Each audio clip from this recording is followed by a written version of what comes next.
वडेश बहरला. चिंचपूर नावाचे गाव होते. गावाजवळ ओढा होता. तिथे एक झाड होते. झाडाचे नाव होते वडेश. वडेश उंच उंच वाढत होता.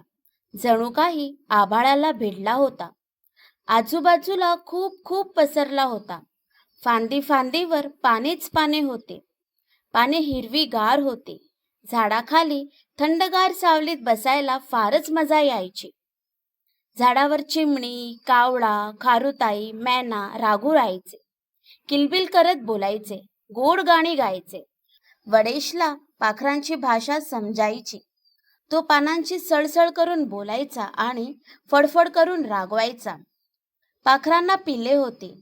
चिमणीचे पिल्लू होते चिनू, कावळीचे पिल्लू होते कानू, पोपटाचे पिल्लू होते पिनू. पिले लपाछपी खेळत, पारंबी पकडून झोके घेत, खूप दंगा करत. दुपारी वडेची झोप मोडायची. तो वैतागून जायचा. पिलावर रागवायचा. पिल्लांना सांगायचा, उडा उंच भूर भूर, जा खूप दूर दूर, करता खूप कट कट, निघा इथून झटपट. पिल्लांना वडेशचा राग यायचा.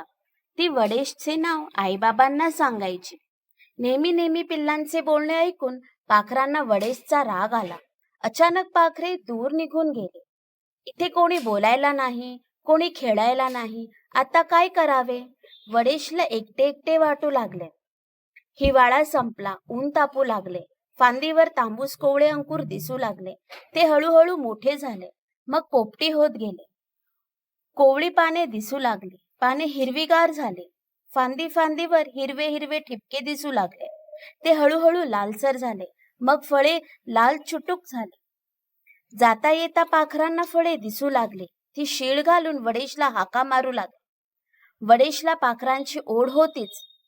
रुसवा संपला होता. तो पाखरांना बोलवू लागला, या रे या, सारे या, झटकन या, पटकन या, लाल लाल फळे खाऊन जा. पाखरे बोलू लागले, येतो येतो पटकन येतो, हसत नाचत चटकन येतो, गाणी गात गात येतो, लाल लाल फळे खातो.